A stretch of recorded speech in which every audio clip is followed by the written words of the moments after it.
Hello and welcome to the countdown to Nintendo Switch 2.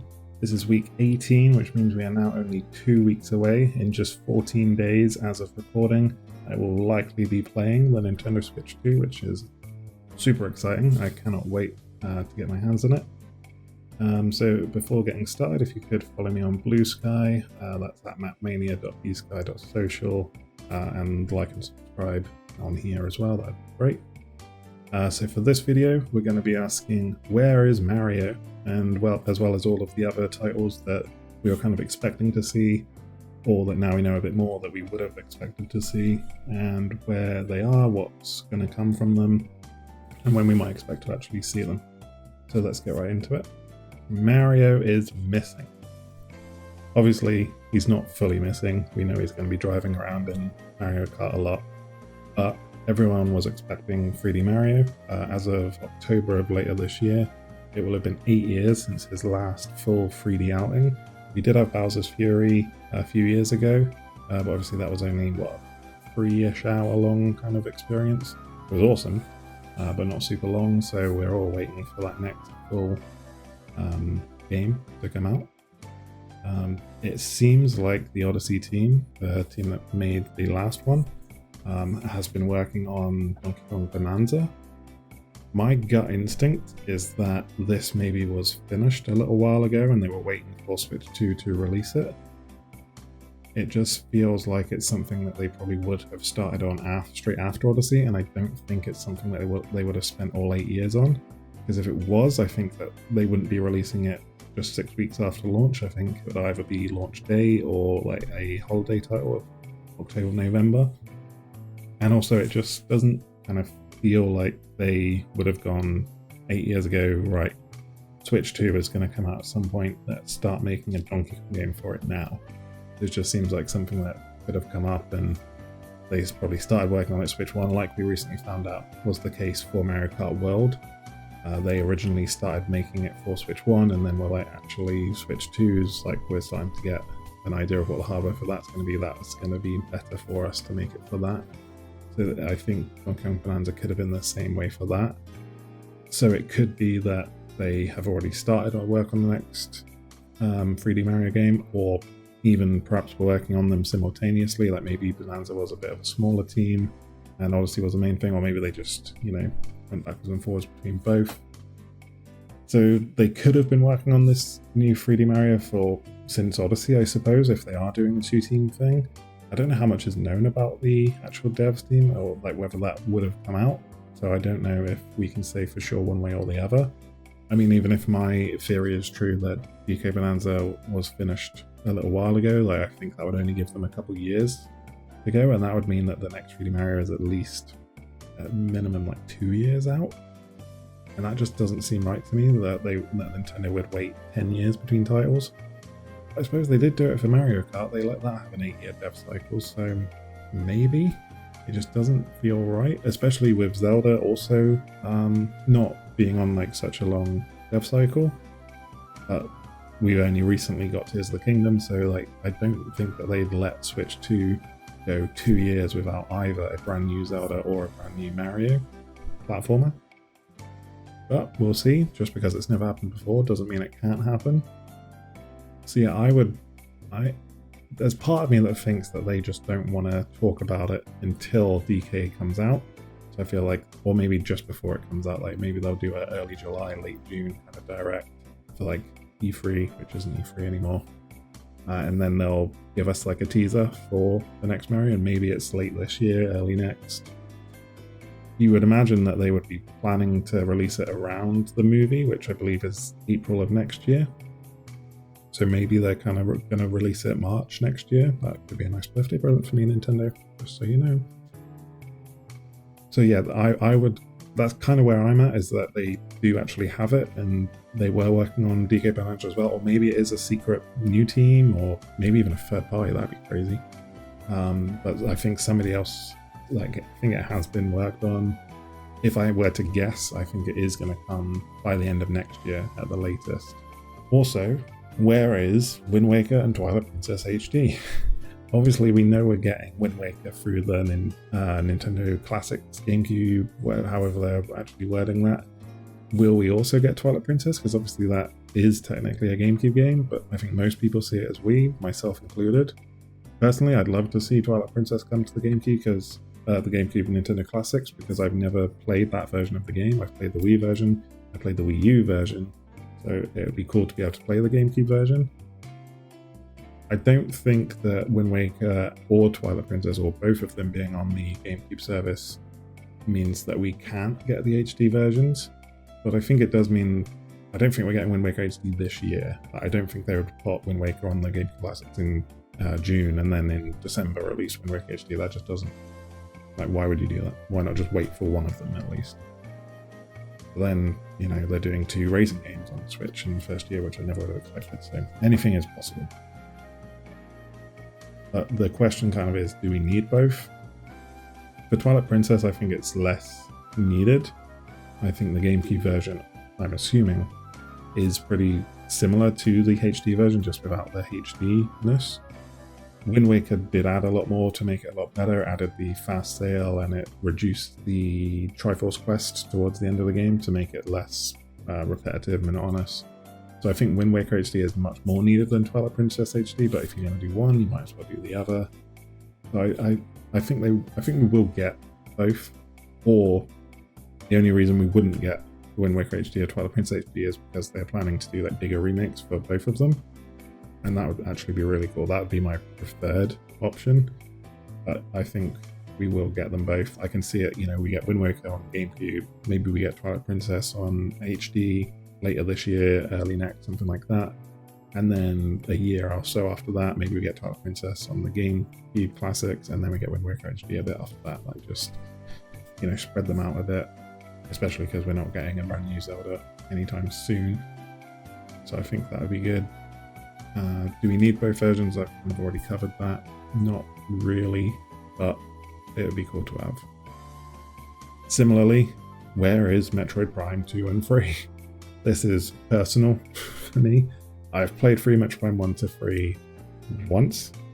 I've now played Metroid Prime 1 a couple more times thanks to the remastered version. I need to replay 2 and 3 before 4 come out. That just has to happen. So I'm waiting desperately for them to announce it. Metroid Prime 1 Remastered was now over 2 years ago, nearly 2.5 years ago, and Metroid Prime 4 is due out within the next 7 months. So is it too late? I personally don't think so, thanks to how they handled Pikmin 1 and 2. I believe it was like 4 weeks before that game, before Pikmin 4 came out. Yeah, before Pikmin 4 came out, they released Pikmin 1 plus 2 on HD on the eShop. I hope that they don't give that short of a time frame for Prime 2 and 3, because obviously they're much bigger games than Pikmin 1 and 2. I can see, again, like a late June, early July kind of direct. I can see them announcing the release date for Metroid Prime 4 and then going and coming in a couple weeks, or after this presentation, 2 and 3 HD or remastered or whatever they're going to call it.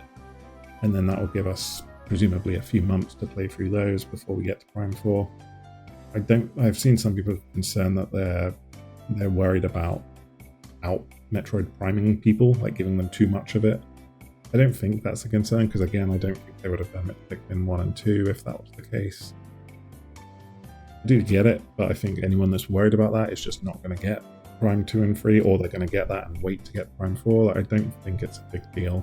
Lending credence to it, partially, is that there were some Metroid Prime 3, or there were what do they call it? The renewing of the trademarks for Metroid Prime 3 and Metroid Prime Hunters, the DS game. I don't really think trademark renewing means anything. They're obviously just going to renew the trademarks. They do Eternal Darkness all the time, and what other game? There was some other game recently that just nothing came of it. Sometimes it does mean something, sometimes like most of the time it doesn't. So I don't think we can expect anything, but it's interesting timing. And especially now that obviously we know that we're getting the GameCube games, they could just randomly put on Metroid Prime 2 GameCube version onto that, and then do a Metroid Prime 3 edition, like HD edition or something, on the eShop separately, or surprise Wii platform, but that's not going to happen before Prime 4 comes out. So I think, again, we will get these games on the platform. It's just a matter of when. But the big question for me is, do I have to start playing my Wii U again to get to play Metroid Prime Trilogy so I can play 2 and 3 before 4? I'll do it. But I'd rather just be able to play them on Switch 2. Especially if it's Switch 2 and especially if it is remastered like Prime 1 was, because that'd be so good. Then there's the question of where are the Nintendo Switch 2 editions that just make sense. Like Prime candidate, not Prime, but Super Mario Wonder. Like that just seems so logical to do a Super Mario Wonder Switch 2 edition, plus Star-Crossed World kind of thing, like the Kirby thing, where they just add a new world or two, or remix the levels, kind of like they did with Super Luigi Bros. U, I think they called it, and like this Star-Crossed World for Kirby and the Forgotten Land seems to be. And then obviously just improving the resolution. If they can get it higher frame rate as well, that'd be awesome. Or maybe do a 1080p option, 120 FPS, 4K 60 like they have with Metroid Prime 4. That'd be amazing. And then I think I'm kind of surprised we haven't heard about DLC even last year. I thought we might get some Wonder DLC, so maybe that's because they are saving it for a Switch 2 edition. But in that case, where is it? Again, that's something I can see coming at this potential Nintendo Direct in the summer.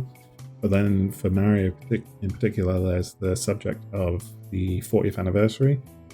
Back in 2020, they did the 35th anniversary, and I believe it was early September. They did a specific direct where they announced a load of stuff. So maybe they'll do that, and they'll announce like Super Mario Wonder Switch 2 edition.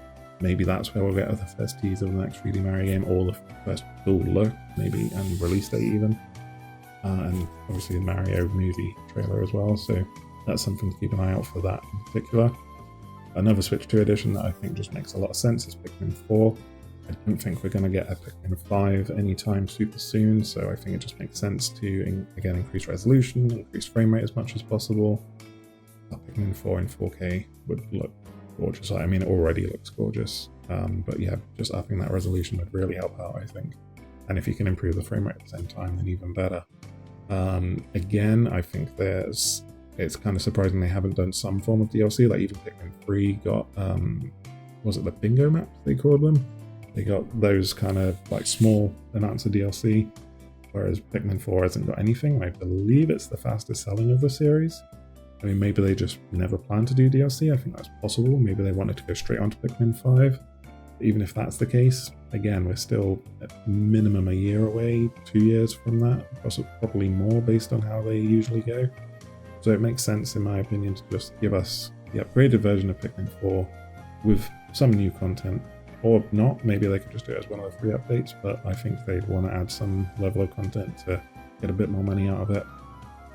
And for me, it just would be awesome because I've still got the kind of post-game stuff to do in that. I kind of started it, but then realized it was a lot bigger than I was expecting it to be, and I think there was a new game coming out that I wanted to play, so I just put it on the backlog for now. So if they can announce that, then I'd happily wait for that to come out to finish all that and then play the new DLC as well. And then there's a couple more that I feel like do make sense, but there's a big question on it, and that's Animal Crossing New Horizons and Super Smash Bros. Ultimate. It makes sense with how popular they were to do a new upgrade pack again, resolution, frame rate for Animal Crossing, game chat and things like that. The question with that though is, are we getting an Animal Crossing soon? Are we getting a Smash Bros. Soon? Because if so, then they obviously don't want to waste time on those. Animal Crossing, I think, is a pretty safe bet for next year, maybe early the following year. So I don't think that makes too much sense. But if it's further out, then it definitely does. Smash Bros. Ultimate is one that's very strange because obviously we know Sakurai is working on Kirby Air Riders currently. So where Smash Bros. Is, we do not know. It would make sense if Sakurai is going to be working on that once Kirby Air Riders comes out, then we won't be getting a new Smash Bros. For ages. So it definitely makes sense at that point to do a Smash Bros. Ultimate Switch 2 edition. Again, frame rate, yes. FPS, definitely for Smash Bros. I actually think that would be the priority. Maybe they wouldn't even increase the frame rate if they couldn't do it as well as increasing their frame rate. if Smash Brothers at 120 FPS would be a dream. And then would they be able to do extra content? I think that the only way they would, I suppose they could do it like a stage pack, like maybe all the missing stages, like Poke Floats and whatever few odd ones were missing, and maybe a couple new ones. Otherwise, I think the only other content we would get would be new characters, as in that's the only stuff that they would charge for. Like obviously they could do spirits, but they're not going to be like, oh, you can get 20 new spirits if you pay this, because nobody's going to do that, or very few people would. So yeah, the biggest question for those is, are we getting new games anytime soon? If so, then obviously we're not going to get them. If not, give them to me. And then speaking of updates, just like where are the free updates? Like the games that don't make sense to get switched to editions, but additional, the free updates that we're seeing for the likes of Zelda Echoes of Wisdom and Pokemon Scarlet and Violet. And, you know, I've made quite a big list of these that I think just make sense. So Paper Mario Thousand Year Door, Xenoblade Chronicles 1-3 plus X, Mario plus Rabbids 1 and 2, Mario and Luigi Brothership, Pokemon Sword and Shield, Pokemon Legends Arceus, Pokemon New Snap, or new Pokemon Snap, whatever they call it, even Pokemon Unite, Luigi's Mansion 3, all of these just with basic updates to add resolution, increase the frame rate, add HDR, whatever it is. Where are they? I assume we are going to get more as time goes on, but I don't want to be in like year 4 of Switch 2 and then like, oh, Luigi's Mansion 3 has been updated now. So it's like, okay, great. Too little too late at that point, I think. Yeah, I hope we get those. Maybe all of this that I talked about today, maybe all of that is coming in this potential Nintendo Direct. But I also think it's possible we don't even get one this summer and they wait until their September time. They do have to show Kirby Air Riders at some point, and that's supposed to be this year, so we'll see. Maybe they'll kind of do a late July one, like after DK Bonanza, or even like August or something, just to kind of split the difference between the usual June and September ones. We'll have to see, but I definitely think we're getting one Nintendo Direct this year at some point, and I think all of this has a good chance. I think the Zelda ones are probably the least likely, just because we know we're getting Wind Waker for the GameCube. But yeah, I think that's very exciting, and I can't wait to see all of it. So that's going to do us for today.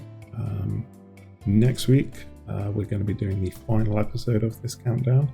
So I'm going to just be talking everything hype for Switch 2. I'm going to be explaining what I'm doing personally, like what I'm buying, what I'm going to play, what my plans are. And then we'll also discuss what's going to be next for this channel. So join me next week for the finale. Don't forget to like, subscribe and comment on this video, and follow me on Blue Sky at mamania.bsky.social.